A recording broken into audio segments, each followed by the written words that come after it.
Hemos de dar fin a esta serie de vídeos en este punto. Y digo hemos pues tengo el honor de compartir el mismo con el Águila de Prometeo, el cual ha sido de gran relevancia en la aportación de datos y fuentes. Sin más palabras, pido que se presente. Saludos, soy el Águila de Prometeo, es un placer compartir mi humilde conocimiento con ustedes, teniendo como experiencia propia y fundamento, el haber integrado filas, porque así lo requería el asunto, de varias iglesias protestantes y luteranistas. Luego de ser testigo de tantas farsas, decidí retirarme, cual Moisés una vez lo hizo ante la barbarie del gobierno y proceder egipcio. La fuerza que me impulsa a hablar, sin miedo ni temor que escandalice, es la concientización de las masas, y por sobre todo, el amor y respeto por la verdad de Dios, que sobrepasa todo entendimiento y a la vez se simplifica en un sentimiento. En este video hablaremos de los puntos primordiales de la manipulación psicológica y el poder religioso, con la intención de parafrasear el contenido de los anteriores y evidenciar, así, la forma en que los altos cargos religiosos transfiguran el significado de las Santas Escrituras, justamente escritas por hombres, con el atroz fin de introducir temores e incertidumbre en la población. Este dogma, edificado sobre milagros, que no es más que la sugestión mental, se ha enraizado de tal forma en la fe, que el hombre no encuentra camino, que este sistema engañoso y corrupto. El origen del miedo religioso, halla equivalencia o semejanza, en la metáfora del niño inobediente y el padre astuto, el cual valiéndose del coco, en algunas ocasiones, o del ropavejero, logra infundir en el niño, un temor aberrante e indiscriminado. De semejante forma la religión infunde, al amenazar a los desertores o adeptos a religiones enemigas, el infierno, castigo eterno y la imagen bestial de Satanás. Por ahora, a este punto quería llegar, cedo la voz a la lechuza de Minerva, no sin antes decir que es un inmenso honor servirle de escudero y apoyo en tal tema. Muy agradecido, y para seguir os digo, dicho mal, de oveja ciega, como yo lo llamo, dispuesta a escuchar y creer todo cuanto quiere sentir, además de tentativa ante los preceptos humanos y civiles, es la viva representación de la persuasión sutil, y cohibimiento de la crítica y juicio individual. Esto nos lleva a una casi invisible guerra táctica, de las cuales las principales son: 1. La apelación de las emociones. Diversos estudios han demostrado que los recursos emocionales afectan con tal fuerza a los espectadores y a su empatía, que los unifica a cualquier costo, a cualquier causa. Este aspecto lo podemos hallar en la pasión y muerte de Cristo. Pues las religiones se han empeñado en exigir en tributo la vida misma, con el fin de pagar en algo, entre comillas, el divino sacrificio del Hijo del Padre. Si bien lo último es muy cierto, nadie tiene el derecho moral de exigir algo que por sentido común debe realizarse. El bautizo, la entrega al oficio, el recaudamiento de bienes materiales, la disposición de adoración al cielo y el comportamiento en general, deben ser nacidos del sentimiento, de otra manera, es una descarada violación al libre albedrío y expresión humana. 2. Señalización de los defectos. Una de las formas más eficientes de aumentar credibilidad a lo que se está diciendo, es señalar los defectos de las supuestas sectas, término mal empleado, religiosas. Siendo esta un arma de dos filos, hace de la religión una disputa política y partidaria, con la intención de menoscabar fiabilidad ajena. No me dejaréis mentir, puesto que muchos, por no decir todos, poseen una extensa lista de abominaciones, violaciones, atrocidades y estupideces en sus chaquetas. 3. Reposicionar ante la competencia. El punto 2 nos arrastra a este punto, pues con dicha táctica, también se pretende adjudicar poderío a la religión propia, a través de suposiciones y creencias, como que Pedro edificó su iglesia en Roma, o que antes de ascender al cielo Cristo, visitó Estados Unidos de América. Este método no es nuevo, puesto que los griegos reclamaban tener hijos de los dioses, fruto de la posesión sexogenital. He allí el nombre de las antiguas ciudades griegas: Macedonia, Atenas, etc. 4. La exclusividad religiosa. No es un secreto que la psicología del hombre es ser superior y poseer todo cuanto existe. Las iglesias tratan de ofrecer privilegios a sus devotos, como que el bautismo único y verdadero yace bajo su tutoría, la reprensión de demonios, los posicionamientos dentro de la iglesia, los cargos religiosos, el cuerpo de Cristo, etc. Así pues, es casi improbable tener estos beneficios fuera del círculo dogmático. 5. Contar con el miedo, la incertidumbre y duda. El miedo, la incertidumbre y la duda, o FUD por sus siglas en inglés, es de legítimo uso de las religiones para que los devotos se detengan, piense, entre comillas, y cambien su comportamiento. Es tal el poder que infunde el infierno y castigo eterno, que los devotos reprimen su sed por conocimiento y multireligiosidad, tal cual una bomba nuclear, tal es la fuerza. En lo personal pienso que, respecto al bautizo, en algunas religiones es requisito cierta edad, en otras, el hecho de la madurez, no de edad sino de madurez intelectual representa cierto obstáculo, ya que si no se acata tal orden, se dice estar ajeno a la salvación y el cielo. Esto me lleva al pecado original, pues si mal no estoy, Cristo tras el derramamiento de su bendita sangre, vino a redimir todo tipo de pecado. ¿Cómo es posible que, en vistas de esto, que el pecado original no haya jurisdicción y quede aparte del sacrificio purificador? Algunos responden a esta interrogante, que el pecado original no debe ser tomado como tal, sino como un gesto de gratitud o de aceptación humana hacia lo divino. Quiero hacer énfasis en el bautismo a través del Espíritu Santo. En la iglesia primitiva, dícese que todos juntos, unánimes cuando de pronto baja el Espíritu Santo en forma de fuego y reparte diversos tipos de lenguas angelicales. ¿Cómo es posible que aún en estos tiempos, esto suceda, aparentemente, dentro de las congregaciones, donde se carece de orden? Ya que, entre el barullo y ferviente ánimo, solo se alcanzan a escuchar bramidos y balbuceos mundanales. Si recordamos bien, Dios es Dios de orden y no de espectáculo. Yo interpreto que el don de lenguas sí existe, pero es una comunicación entre Dios y el yo interno, y no circo público ni moneda de uso popular. Hago referencia a estos temas, porque me parece aberrante que ellos apliquen estas tácticas, y obtengan como fruto la obediencia absoluta. Recuerdo también, que Cristo aborrecía a los fariseos, porque los llama hipócritas y fanáticos. Gran error cometen los líderes religiosos al pensar que son salvos, ya que la salvación es una ideología inexacta, puesto que no hay quien dé aval de ello. La misma Biblia dice que, la salvación no es por obras para que nadie se vanaglorie.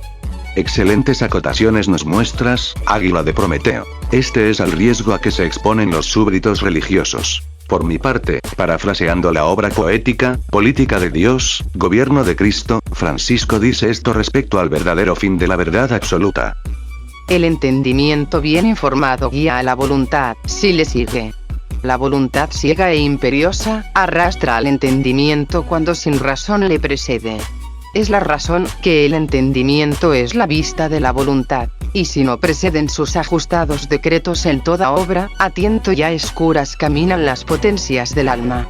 Ásperamente reprende Cristo este modo de hablar, valiéndose absolutamente de la voluntad, cuando le dijeron, volumus a te signum videre, queremos que hagas un milagro. Volumus sub quod cum que pieterimus, facias nobis, queremos que nos concedas todo lo que te pidiéremos, y en otros muchos lugares.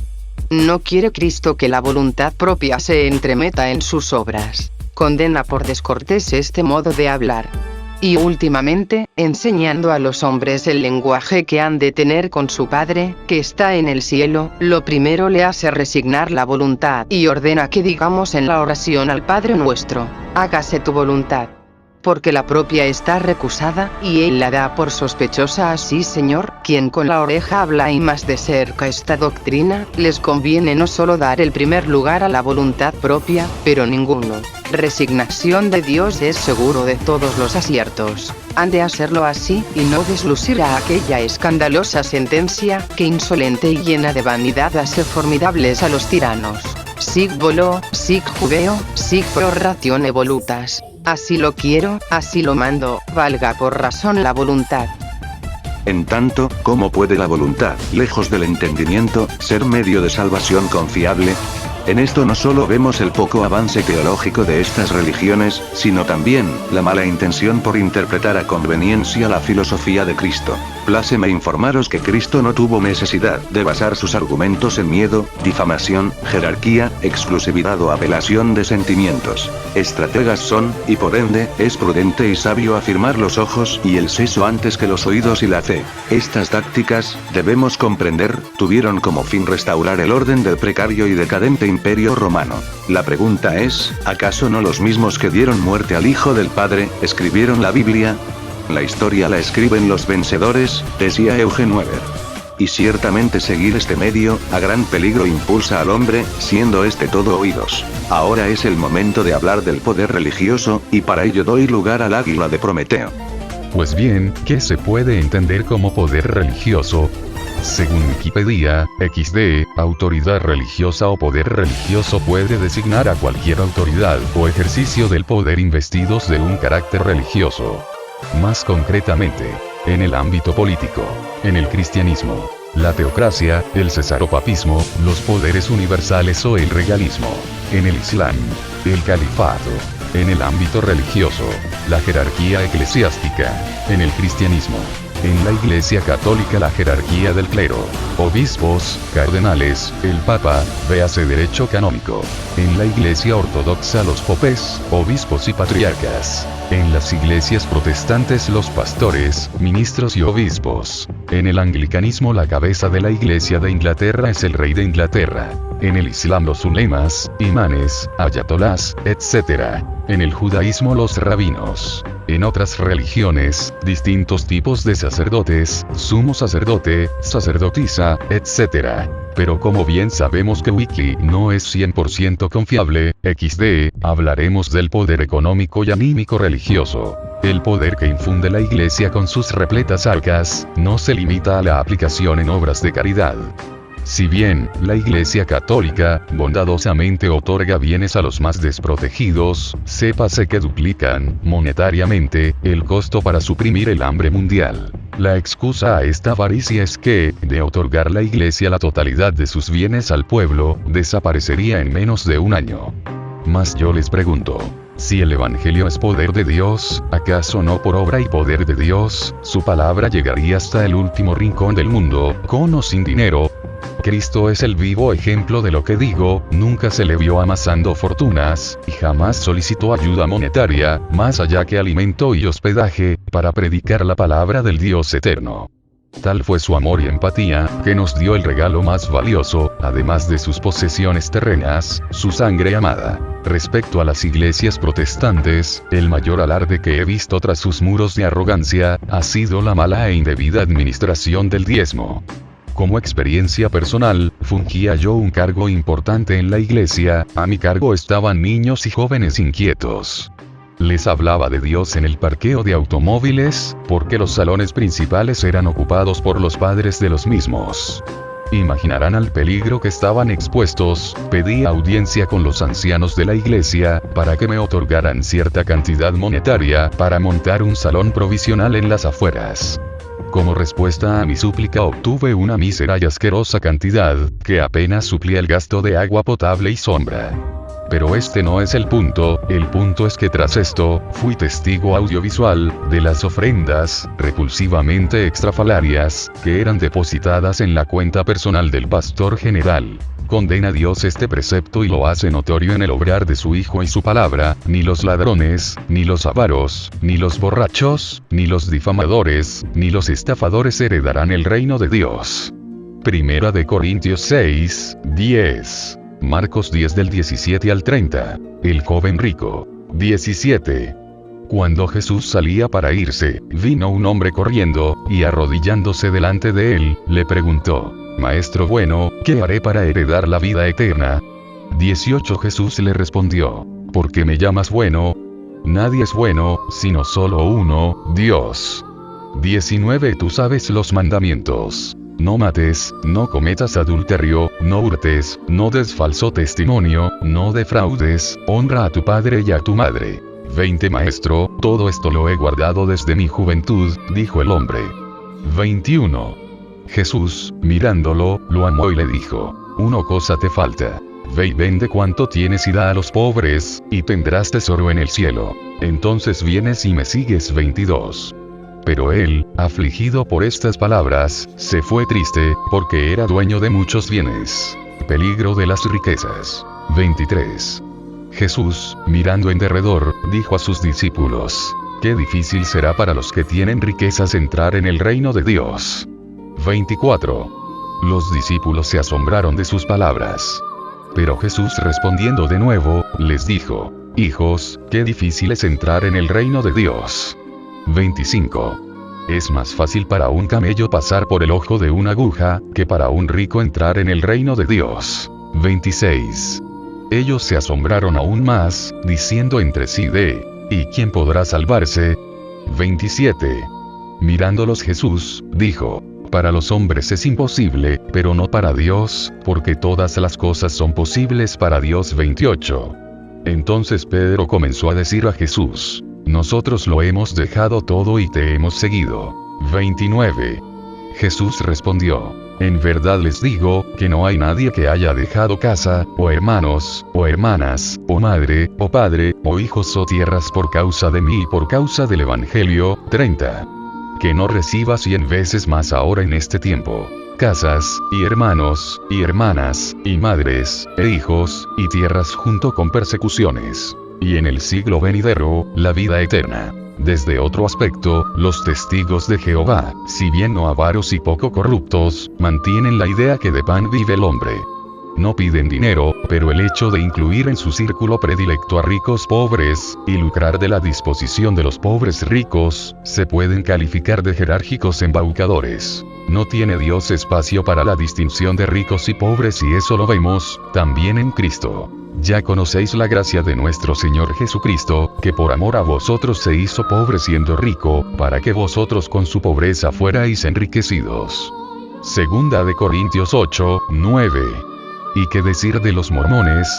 Es evidente que el rostro público es de suma relevancia para estos creyentes. Exégesis de un libro amarillento, por no decir libro amarillista, da estos datos. Está bien mentir, para proteger a la iglesia. Hay millones de dioses. Dios antes era hombre y llegó a ser Dios. Nosotros también podemos ser dioses. Jesús y Lucifer eran hermanos espirituales. Todos tenemos una madre eternal.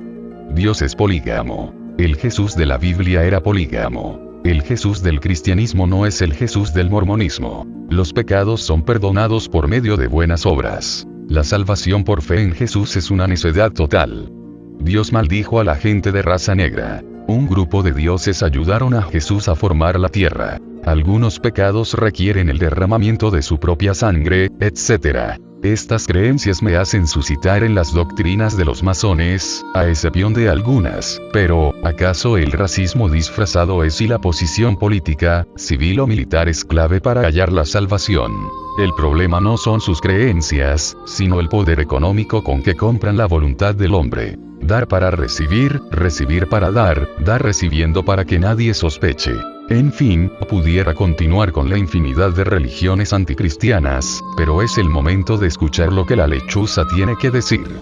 Si bien, una vez llevada la manipulación su alta cumbre y ejercido el poder económico, es relativamente fácil deducir el efecto colateral de ambos. Ya decía Marx, la religión es el opio del pueblo. Puesto que, el opio provoca cambios de conciencia y sensaciones de lujuria física, estado tranquilo de éxtasis e impide la percepción del dolor. No causa alucinaciones ni otras visiones fantásticas, adormece. Hablando de forma realista y habiendo desmenuzado la metáfora, Marx se refiere al hecho indiscutible que la religión empleada en el hombre, causa letargo de conciencia y obediencia absoluta. La interrogativa es, ¿acaso vuestros sacerdotes, pastores o guías espirituales en general, os han hablado de las persecuciones de las que fueron autores intelectuales y materiales? Alzóse el estandarte de guerra y la resplandeciente espada, en nombre de Dios, por medio del hombre. Exacto ejemplo, hallamos en las cruzadas, cuya definición, según Wikipedia, fueron una serie de campañas militares impulsadas por el papado y llevadas a cabo por gran parte de la Europa latina cristiana, principalmente por la Francia de los Capetos y el Sacro Imperio Romano. Las cruzadas, con el objetivo específico inicial de restablecer el control cristiano sobre Tierra Santa, se libraron durante un período de casi 200 años, entre 1095 y 1291. Más tarde, otras campañas en España y Europa Oriental, de las que algunas no vieron su final hasta el siglo XV, recibieron la misma calificación. Las cruzadas fueron sostenidas principalmente contra los musulmanes, aunque también contra los eslavos paganos, judíos, cristianos ortodoxos griegos y rusos, mongoles, cátaros, husitas, valdenses, prusianos y contra enemigos políticos de los papas. Los cruzados tomaron votos y se les concedió indulgencia por los pecados del pasado. Sobre los motivos. Caballeros de la Quinta Cruzada llegan al fuerte de Damieta. Las cruzadas fueron expediciones emprendidas en cumplimiento de un solemne voto para liberar los lugares santos de la dominación musulmana. Se iniciaron en 1095, cuando el emperador bizantino Alejo I solicitó protección para los cristianos de Oriente al Papa Urbano II, quien en el concilio de Clermont inició la predicación de la cruzada. Al terminar su alocución con la frase del Evangelio renuncia a ti mismo, toma tu cruz, y sígueme Mateo 16:24, la multitud, entusiasmada, manifestó ruidosamente su aprobación con el grito Deus le vol, Dios lo quiere. Posiblemente, las motivaciones de quienes participaban en ellas fueron muy diversas, aunque en muchos casos se puede suponer un verdadero fervor religioso.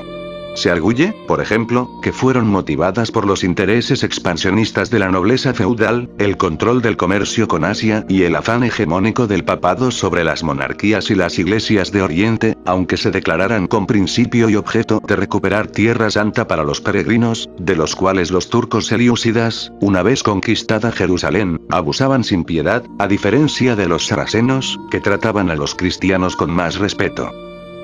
Esto me lleva a otra pregunta, ¿existe acaso excusa leal para el derramamiento de sangre? Actos todos, en nombre de Dios por medio del hombre. Si bien, ¿qué tiene que ver la manipulación y el poder religioso ante el tema principal, siendo este Satanás? Para unificar la causa y finalizar la misma, pido a mi queridísimo compañero que se pronuncie. Vos recordás, lechuza de Minerva, cuando una vez me dijiste, gracias a Dios existe el diablo. Pues bien, he llegado a comprender el significado de este pensamiento aparentemente aberrante. En la edificación de cualquier estado, no siendo suficiente la ley que se impone y a la que se rige, es necesidad recurrir a un enemigo en común, con el fin de unificación. Pero todo esto me lleva a pensar que aún habiendo diablo y castigo eterno, la insuficiencia ante el orden civil es evidente. Queda, simplemente, a criterio propio, amar a Dios por méritos y no por temor. Siempre he pensado que tenemos un Dios de amor infinito, no un Dios perverso y justo a costillas del sufrimiento. Relacionando nuestras gustosas tertulias e intempestivas charlas, y los vídeos que juntos hemos realizado, llego a la conclusión que Cristo fue el único rey en libertad, no tuvo él parte con la esclavitud, temor y distinción, fue Cristo Rey de Reyes y Dios Padre, Dios de dioses. Es literalmente imposible fundamentar mi fe en el miedo, amo a Dios, y yo sé que vos también, con un amor basado en el sentido común y la empatía. No me queda más que mostrarles un soneto, anónimo, aunque muy probablemente de autoría de Santa Teresa, espero lo analicen y les sea de agrado.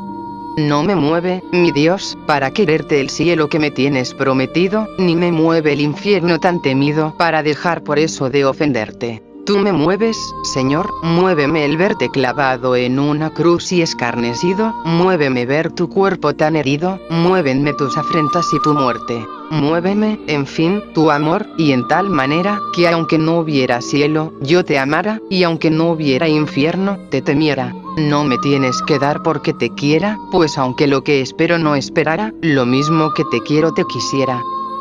Sin otra cosa que agregar, os damos las gracias y os decimos, hasta pronto.